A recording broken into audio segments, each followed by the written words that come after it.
बिस्मिल्लाहिर्रहमानिर्रहीम। आज हमारा जो टॉपिक है एंग्लो नॉर्मन्स लिटरेचर पे दूसरा लेक्चर मैं आज रिकॉर्ड करने जा रही हूँ, क्योंकि पहले जो मैंने बिल्कुल शॉर्ट सी वीडियो बनाई हुई है हिस्ट्री में कि हुआ क्या था, तो एंग्लो सैक्सन्स एंड हुआ था और एंग्लो नॉर्मन स्टार्ट हुआ था। और आज जो हम स्टडी करेंगे ना सिर्फ कैरेक्टरिस्टिक्स हैं एंग्लो नॉर्मन्स लिटरेचर की, बल्कि कौन कौन सी लिटरेरी डेवलपमेंट्स हुई थी, कौन कौन से पॉलिटिकल कॉन्फ्लिक्ट्स चल रहे थे, किन किन पे क्रिटिसाइज हो रहा था, हर चीज हम आज की वीडियो में डिस्कस करेंगे। इसके बाद की जो वीडियो होगी वो एंग्लो नॉर्मन्स के कौन कौन सी बुक्स इंपॉर्टेंट हैं और कौन कौन से पोइट्स इंपॉर्टेंट हैं उन पे होगी, और उनको कैसे याद रखना है मैं आपको ट्रिक्स भी बताऊंगी, निमोनिक्स भी क्लियर करूंगी ताकि आपको इजीली याद भी हो सके। उससे पहले आज मैं आपको मेन कॉन्सेप्ट्स क्लियर करूंगी, क्योंकि कोई भी एज हो उसकी लिटरेरी कैरेक्टरिस्टिक्स बहुत इंपॉर्टेंट होती हैं। क्योंकि अगर आपको एक दफा ये तैयार हो जाए तो आपको क्लियर हो जाएगा कि कौन से राइटर का, जो भी राइटर होगा वो इन्हीं में से किसी एक टॉपिक पे काम करता है। तो ये सारी आज मैं डिस्कस करूंगी इसमें। लेकिन एक और चीज मैं आपको बताना चाहती हूँ कि मेरी जो वीडियोस होती हैं सिर्फ BR मलिक से मैं कंसल्ट करके नहीं बनाती हूँ, वो बहुत शॉर्ट है, मैं उसको भी कंसल्ट करती हूँ। मेरे अपने यूनिवर्सिटी के नोट्स भी होते हैं जो बहुत डिफरेंट प्रोफेसर से ने दिए हुए होते हैं लेक्चर्स, उनको रिकॉर्ड किया होता है मैंने। उसके बाद मैंने इंटरनेट से बहुत सारे रिसोर्सेज देख के लाइक आर्टिकल्स वगैरह, उसके बाद मैं वीडियोस बनाती हूँ। तो आप प्लीज़ इसको समझें, आप किसी भी कॉम्पिटिटिव एग्जाम्स की तैयारी करें आपके लिए ईजी होगा। तो सबसे पहले हम देखते हैं एंग्लो नॉर्मन्स लिटरेचर की पहली कैरेक्टरिस्टिक्स क्या थी। आपको पता है एंग्लो सैक्सन्स के अंदर इंग्लिश में पोएट्री बहुत फेमस हो रही थी, ओल्ड इंग्लिश बहुत पीक पे जा रही थी। लेकिन अब क्या होगा कि मैंने आपको पिछली वीडियो में सारी हिस्ट्री बताई हुई है कि कैसे नॉर्मन्स जो होते हैं पहले फ्रांस पे अटैक करते हैं, फ्रांस से उनकी लड़कियों से जो है शादी करते हैं, वहां से थोड़ा बहुत लैंग्वेज सीखते हैं, उनके मैनर्स सीखते हैं, तो ये थोड़े सिविलाइज्ड होते हैं। पहले ये बिल्कुल समुद्री लुटेरे होते हैं, उसके बाद ये फ्रांस में आते हैं, फ्रांस से फिर ये इंग्लैंड पे अटैक करते हैं, और जब यहाँ पर आते हैं तो अपनी लैंग्वेज को और ओल्ड इंग्लिश को मिक्स करके इनकी अपनी लैंग्वेज फ्रेंच जो होती है वो हाई क्लास की लैंग्वेज हो जाती है, ऑफिशियल लैंग्वेज बन जाती है, एजुकेशनल लैंग्वेज बन जाती है। और इस इंग्लिश को, क्योंकि इंग्लिश ओल्ड इंग्लिश जो बोलता था उसको ट्रेटर कंसीडर किया जाता था, गद्दार कंसीडर किया जाता था, और जो बैटल ऑफ हेस्टिंग में लड़ते हुए जो जो इंग्लिश में जो बड़े बड़े राइटर्स बचे थे उनको या तो किल कर दिया गया था या तो उनकी आवाज दबा दी गई थी, इंग्लिश बिल्कुल बैकग्राउंड में फेंक दी गई थी, इंग्लिश को बिल्कुल कंसीडर ही नहीं किया जाता था कि ये सिविलाइज्ड पीपल की लैंग्वेज है। सिविलाइज्ड पीपल की लैंग्वेज फ्रेंच को कंसीडर किया जाता था, एंग्लो नॉर्मन लैंग्वेज बन गई थी। अब ठीक, दूसरी चीज हमारे पास रहती है, मैंने आपको बताया फ्रेंच लैंग्वेज ही कॉन्स्टिट्यूशनल लैंग्वेज बन जाती है, ऑफिशियल लैंग्वेज बन जाती है, एजुकेशनल लैंग्वेज बन जाती है, और इंग्लिश बिल्कुल गायब हो जाती है। ठीक है, कब से कब तक इंग्लिश गायब हो जाती है? 1066 में मैंने आपको बताया था बैटल ऑफ हेस्टिंग हुई थी, लास्ट लेक्चर है मेरा उस पर। 1200 तक इंग्लिश में कोई काम नहीं होता, क्योंकि इतना ज्यादा स्ट्रिक्ट रूल्स बन जाते हैं कि इंग्लिश में कोई काम नहीं होगा। लेकिन 1200 के अंदर एक लायामॉन, एक राइटर होता है, वो एक राइटिंग लिखता है ब्रूट, जिसके बाद इंग्लिश दोबारा पीक पे जाएगी, वो हम बाद में डिस्कस करेंगे। ये मैंने आपको थोड़ा सा बैकग्राउंड बता दिया कि ये 1066 में इसकी कोई वैल्यू नहीं थी, फ्रेंच की ही वैल्यू थी। तीसरी चीज यानरा बता रही हूँ। यानरा आपको पता है कि जब लिटरेचर को कैटेगराइज किया जाता है कि किस किस तरीके से लिखा जा सकता है, उसको यानरा कहते हैं। रोमांसेस डिस्कस होना शुरू हो गई कि that is not a romance between two lovers, neither between one sided और like that, no, it was the romance related to patriotism, you know, patriotism was on its peak, courtly love को discuss किया जाने लगा। ठीक है, ये उस तरह का लव नहीं था कि नेचर का लव हो या romantic between two partners, no, ये जो था रोमांस था अपने कंट्री के लिए। आपको पता है इसका जो मेन फिगर है, जो मेन पोएट है वो चौसर है। ठीक है, जॉफरी चौसर है, और जॉफरी चौसर जो है उसने जो पोइट्री लिखी हुई है, आपको पता है, उसको हम बाद में डिस्कस करेंगे जब हम इंग्लिश लिटरेचर के वर्क डिस्कस करेंगे एंग्लो नॉर्मन्स के।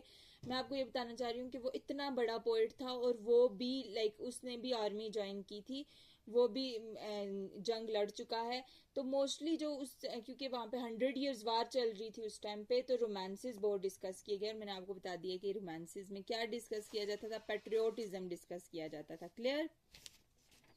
उसके बाद जो है आ जाता है the miracle and morality plays. Miracle और मोरालिटी प्लेज के अंदर, मिरेकल प्लेज आपको पता ही है, ये कब से कब तक फ्लोरिश हुए थे? जब एंग्लो नॉर्मन्स का दौर चल रहा था तो हेनरी टू रूल कर रहा था, ठीक है। हेनरी टू से लेके ये फेमस हुए थे एलिजाबेथन तक। पहली बार इंग्लिश लिटरेचर के अंदर प्लेज डिस्कस होना शुरू हो गए थे, प्लेज लिखना शुरू हो गए थे राइटर्स। इससे पहले कोई भी प्लेज का कंसेप्ट नहीं था। मैं आपको बता दूं मोरालिटी प्लेज क्या होते हैं। मोरालिटी प्लेज वो होते हैं जिसमें हम अच्छाई और बुराई के दरमियान स्ट्रगल हो रही हो और जीत हमेशा अच्छाई की हो रही हो, इस तरह के प्लेज मोरालिटी थे। मिरेकल प्ले यानी जो किसी मोजे की तरफ इशारा कर रहे हूँ, जैसे क्राइस्ट की कैसे बर्थ हुई थी, कैसे उसको आसमान पे उठा लेके जाना, कैसे सजा मिलना, कैसे सैटर्न को सजा मिली थी और पैराडाइज से उनको निकाल दिया गया था, एटसेट्रा एटसेट्रा, ये चीजें यहाँ पर डिस्कस हो रही थी। उसके बाद जो इम्पोर्टेंट है वो प्रोज राइटर्स आ जाते हैं हमारे पास। किंग अल्फ्रेड बहुत ज़्यादा फेमस है प्रोज राइटिंग के लिए।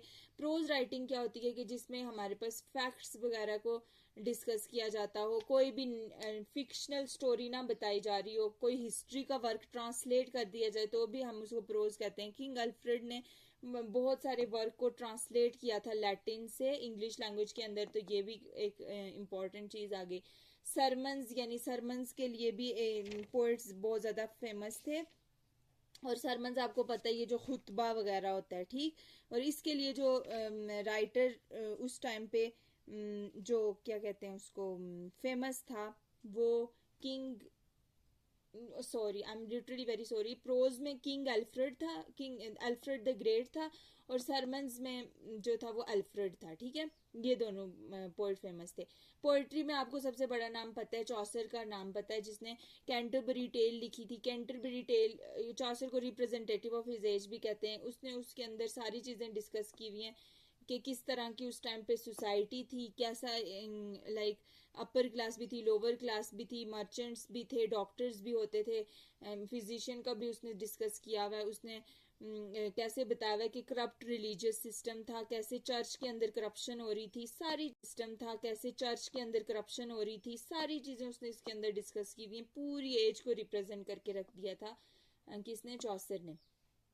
एलिजी भी लिखी हुई है चौसर ने। सबसे पहली जो उसकी राइटिंग है ना द डचेज, उसने एलिजी लिखी हुई है। और एलिजी जो है किसी की मौत पे अफसुर्दा होना उसके बारे में राइटिंग्स, या फिर किसी गम की वजह से राइटिंग लिखना उसको कहते हैं, ठीक है। ये भी एक न्यू यान आया था। उसके बाद जो सातवीं चीज़ है क्रॉनिकल्स, मैंने आपको बताई हिस्टोरिक, हिस्ट्री पे लिखा जाने लगा था। मैंने आपको बताया कि कैसे किंग अल्फ्रेड द ग्रेट ने जो थे और किंग अल्फ्रेड ने क्रोनिकल्स ट्रांसलेट किए थे, ठीक है, लैटिन ज़बान से इंग्लिश में।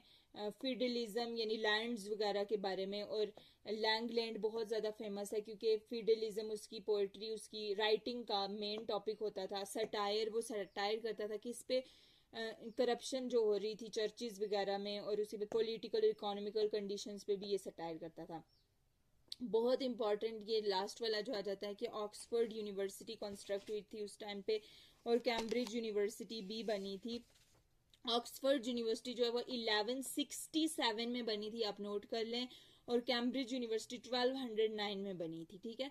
ये और उस टाइम पे जो था लिटरेचर की एक और बात मैं यहाँ पे पॉइंट ऐड करना भूल गई, उसमें ये था कि किंग जो था ना, किंग और चर्च दोनों को कंसीडर किया जाता है कि मोस्ट पावरफुल स्वार्ड्स हैं, बहुत मतलब लाइक ताकतवर तलवारें किस्म को, स्वार्ड्स ऑफ गॉड कंसीडर किया जाता था इनको, ठीक है।